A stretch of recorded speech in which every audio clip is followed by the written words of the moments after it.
Das Zentrum von Ingolstadt, was für ein Anblick von ganz oben vom Pfeiferturm. Mir aber zieht Zeit in Ingolstadt woanders hin. Da wart nämlich ein ganz exotisches Erlebnis.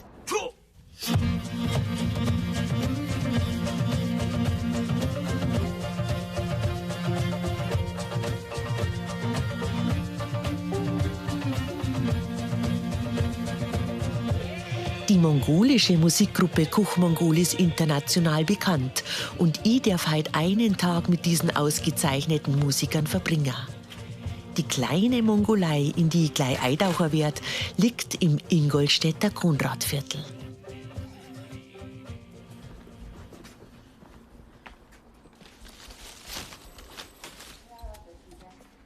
Ja, hallo! Servus! Hallo! Ja, was kriege ich denn da? Mama! Von der Mama? Schuhe ausziehen? Ja. Ja, ich bin Urna. Ich bin die Traudi. Ja, willkommen. Dankeschön. Hallo, servus. Hallo. Servus. Hallo, mein Mann. Schön. Darf ich reinkommen? Ja, natürlich. Sitzt du dich hin? Du hast was vorbereitet. Ja, ich habe ein mongolisches Tee vorbereitet. Aber dieser Geschmack ist für dich vielleicht ungewöhnlich. Weil? Das ist Milchtee mit Salz. Milch mit Salz? Ja. Und Tee? Tee, ja, genau. Aha. So. Ja, das schaut interessant aus. Ist das ein Ritual bei euch in der Mongolei? Ja, genau. Das ist unsere Tradition. Wenn ein Gäste zu einer Nomadenfamilie kommen dann die Tee bringen. Als erstens, als Begrüßung. Okay. Bitte. Ein bisschen ungewohnt, aber sehr gut. Und ein Gebäck habe ich für dich auch gestern gemacht. Und das ist zum Frühstück, backen die Mongolen solche Gebäck. Ja. Oh, das riecht sehr gut. Darf ich? Ja, natürlich. Das schmeckt super. Danke. Das schmeckt wie bei uns die Auszungner. Auszunge. In Die der Kirchen. Fasching. Kirchen. In der Kirche. Ja, genau. Nicht in der Kirche, sondern Küchel. Küchel. Küchel, also die Kirchen, sagt man bei uns in Bayern. Bayern. Ja, das schmeckt wie eine Schmolznudel bei uns. Super. Schmolznudel? Schmalznudel? Hast du noch nicht gegessen? Nein, ich habe das nicht gehört sogar. Dann besuchst du mich mal. Okay, sehr gerne. Uranchi Niamzuren ist für ihre Musik vielfach ausgezeichnet worden. Und gemeinsam mit ihrem Mann Holzaya Boltbata spielt sie nicht nur mongolische Volksmusik. Erst kürzlich waren sie in der Alten Oper in Frankfurt zum Hören mit einem Stück, das extra für sie komponiert worden ist. Begleitet hat sie das Freundeorchester der Alten Oper.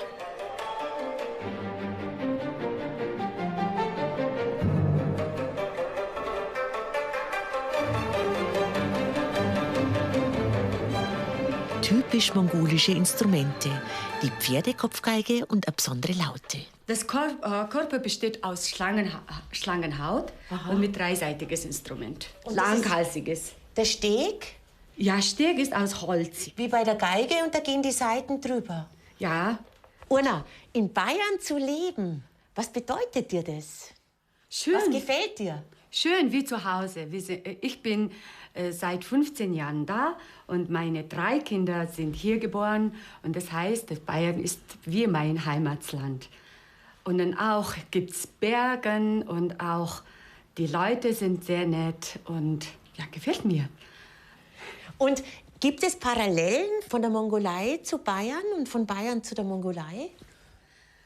Ja, hier in Bayern Jodel gibt's Jodel. Ja, Ja, ja. das ist auch berühmt auf der Welt. Aha, genau. Ja, bei uns auch eine Gesangsart, Homi.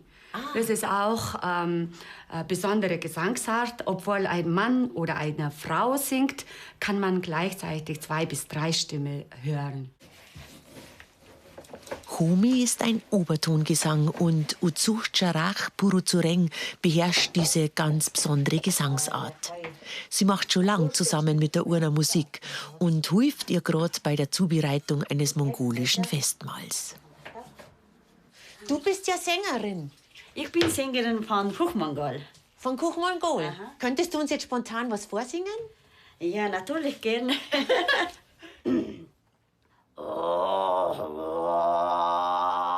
Das ist der Grundton, der im Kehlkopf gebildet wird.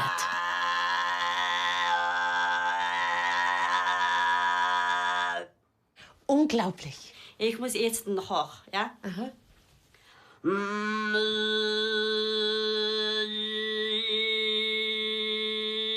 Und das sind die Obertöne, die im Mundraum erzeugt werden.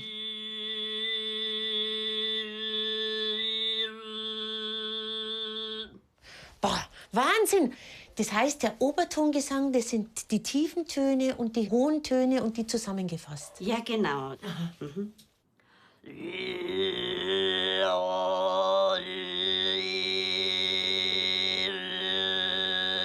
Und so klingen beide miteinander. Nicht jeder Herz. Kompliment. Also das gibt's ja bei uns in Bayern jetzt nicht. Das ist besonders typisch für die Mongolei. Und können das viele Frauen? Ja, ich bin in Europa eine einzige Frau. Du bist die Einzige in Europa. Ja. Wir sind sehr stolz auf Sie. Stolz, gell? Ja, natürlich. Stolz sind die beiden Frauen auch auf ihr Nationalgericht, die Buts. Gefüllte Teigtaschen, die in der Mongolei seit Jahrhunderten auf dieselbe Weise gemacht werden. So. Da ist Fingerspitzengefühl gefragt. Das sieht gut aus. Ja, jetzt. Claudi. Wow, nicht so Wow, schlecht. Toll, gut. gut. Du hast das geschafft. Wow. Sehr schön.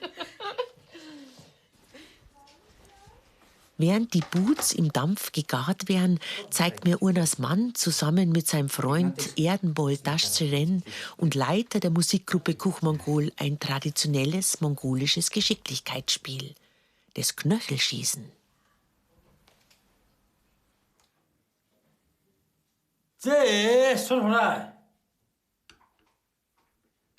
Damit man die exakt aufgestellten Figuren aus Schafs- oder Pferdeknochen auf ein paar Meter Entfernung trifft, ist höchste Konzentration erforderlich.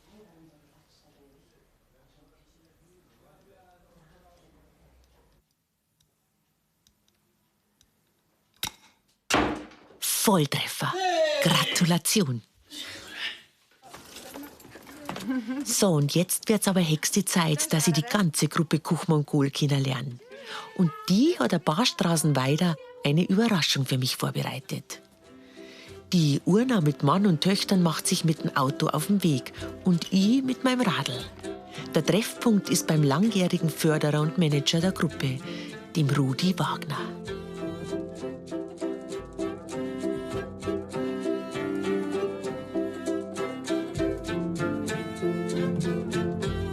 Das ist ja lustig, ein bayerischer Zwiefacher auf mongolischen Instrumenten.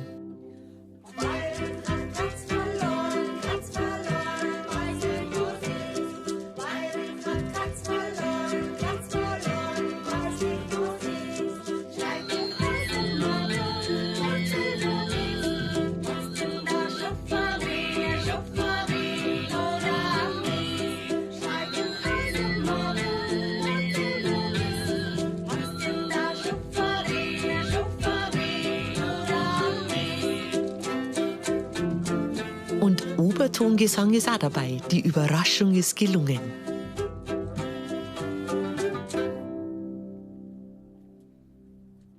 Bravo! Großes Kompliment, super. Dein Instrument ist faszinierend. Was ist es genau? Das Instrument heißt Knieharfe. Knieharfe. Ja, Ah, das besteht aus 21 Saiten. Das ist ein typisch mongolisches Instrument. Aber dieses Instrument nicht nur in der Mongolei, sondern auch in asiatischen Ländern verbreitet. In Japan, in Korea, in China auch. und wie klingt's? Kannst du es noch mal anspielen?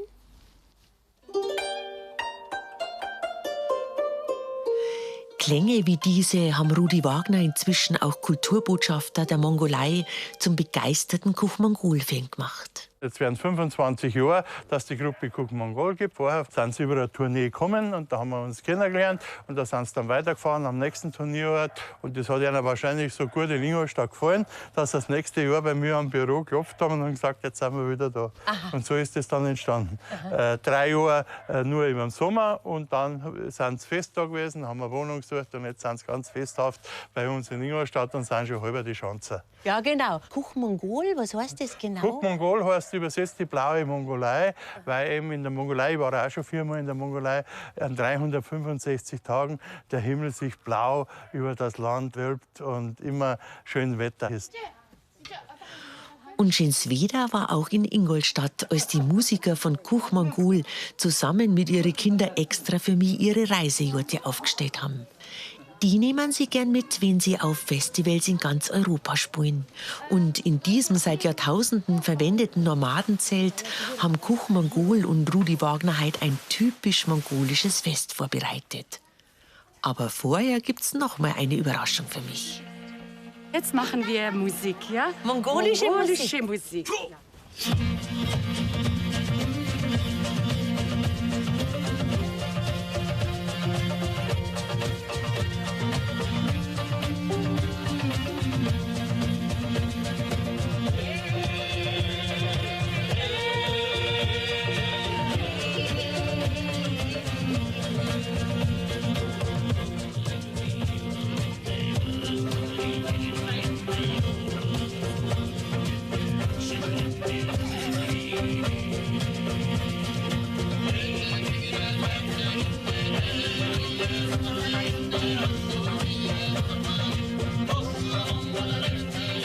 Kuch Mongol unter der Leitung von Erdenbold Daschzeren an der Trommel ist seit 25 Jahren eine Bereicherung für Ingolstadt und die ganze internationale Musikszene.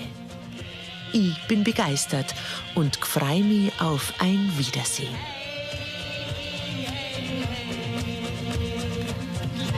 Bravo! Dankeschön.